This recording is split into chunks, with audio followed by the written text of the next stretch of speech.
choix de la créature. Oui, mimma atahum bihi nabiyuhum. Et les actions qu'il fera et les actions qu'il ne fera pas, cela évidemment dépendra des autorisations et des interdits qui lui auront été enseignés par les prophètes alayhimus salatu wa salam. C'est-à-dire, en d'autres mots, plus facilement, est-ce que l'être humain, quand il obéit à Allah selon l'enseignement du prophète, et quand il désobéit à Allah selon l'enseignement du prophète, est-ce que cela vient de son libre choix, de sa volonté, ou, la première partie de la phrase, est-ce que cela dépend de la destinée qui a été prévue par Allah subhanahu wa ta'ala. Et en partant du principe que cela ne dépend pas de la destinée, mais que il a le libre choix de suivre ou de ne pas suivre le prophète alayhi salatu wa salam, toujours est-il que dans sa liberté d'agir au jour du jugement, il n'aura pas d'excuse s'il aura désobéi à Allah, car les preuves évidentes de l'unicité d'Allah subhanahu wa ta'ala ont plus que déjà été prouvées et ont déjà été enseignées par les prophètes. C'est-à-dire que les prophètes, ils sont venus, ils ont donné l'enseignement. Maintenant, personne ne peut plus dire que je ne savais pas qu'il fallait adorer Allah ou pas. Je ne savais pas qu'est-ce qui était autorisé et je ne savais pas qu'est-ce qui était interdit. Car les prophètes sont venus et le livre, le Coran, il est présent. Mais toujours est-il que dans cette obéissance ou désobéissance, est-il libre d'agir ou est-ce qu'il dépend de sa destinée? فقال لا بل شيء قضي عليهم ومضى فيهم. Et là, le prophète sallallahu alayhi wa sallam de dire que non, tout ce que nous faisons dépend de la destinée qui nous a été réservée, et cette destinée se déroule au fil des jours, et nous sommes donc obligés de suivre cette destinée. Et la preuve de ces paroles, le prophète sallallahu alayhi wa sallam le donne avec les paroles d'Allah fi kitabillahi azza wa jalla que nous retrouvons dans le Coran, wa nafsin wa ma sawaha fa alhamaha fujuraha wa taqwaha.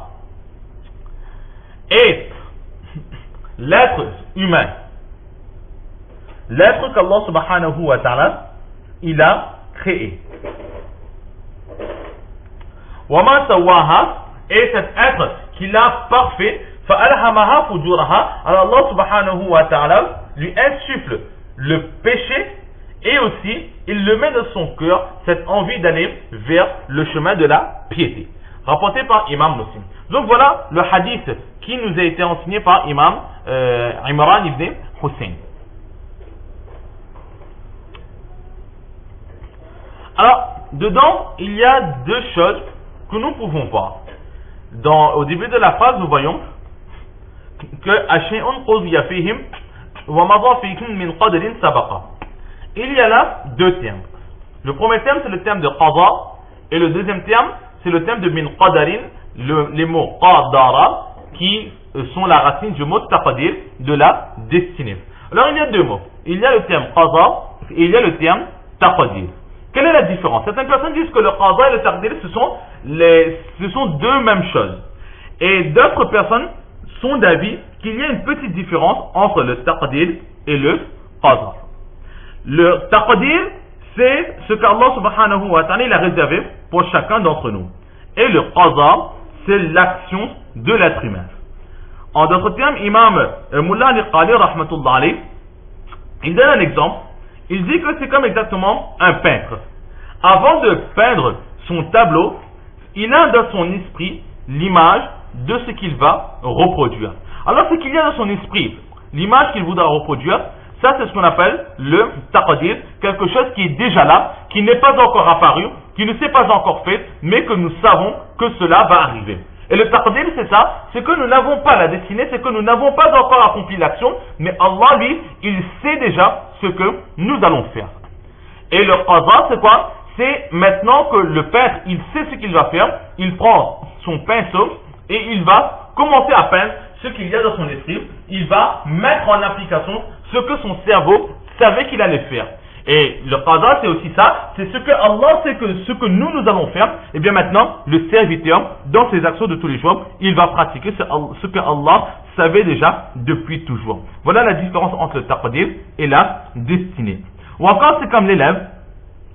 L'élève qui, lui, il est maintenant obligé de reproduire ce que son professeur, il a fait.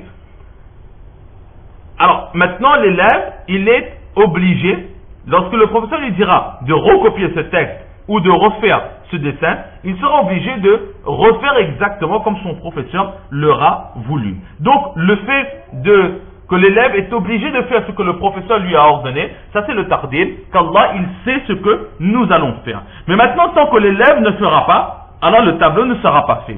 Tant que le serviteur ne fera pas les actions, alors l'ordre d'Allah ne sera pas complet.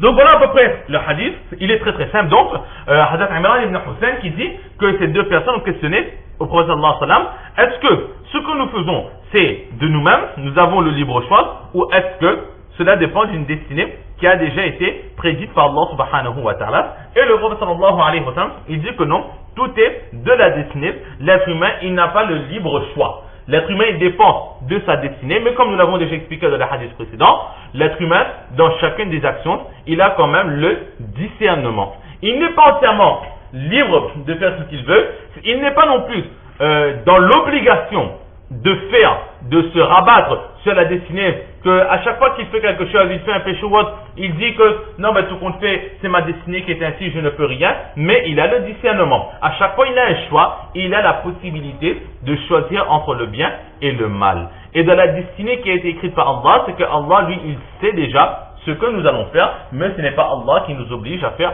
ce que nous faisons.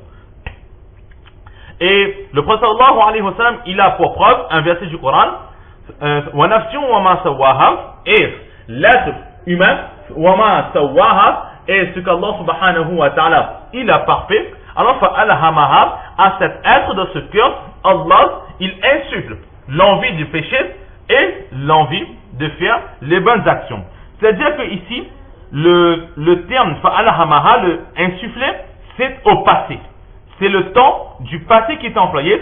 Cela veut dire que depuis toujours, Allah subhanahu wa ta'ala, il a déjà mis dans le cœur des personnes ce que cette personne voudra faire ou ce que cette personne ne voudra pas faire. Ce que l'être humain va faire comme bien et ce que l'être humain fera comme mal, Allah fa'alhamaha, depuis avant, Allah l'a déjà fait. Étant donné que ici le terme du passé est employé, que Allah, il sait déjà, et l'être humain n'a pas encore accompli ses actions, alors cela veut dire que ce que nous faisons dépend de la volonté de notre destinée, mais qui a été écrite depuis avant, depuis toujours, depuis que Allah subhanahu wa ta'ala, il avait dit au stylo, au qalam, d'écrire, et là le qalam, il a écrit toute la destinée. Donc voilà très rapidement ce que l'on peut dire sur ce hadith qui nous a été rapporté par Hadith Imran ibn Hussein, radiallahu ta'ala anhu.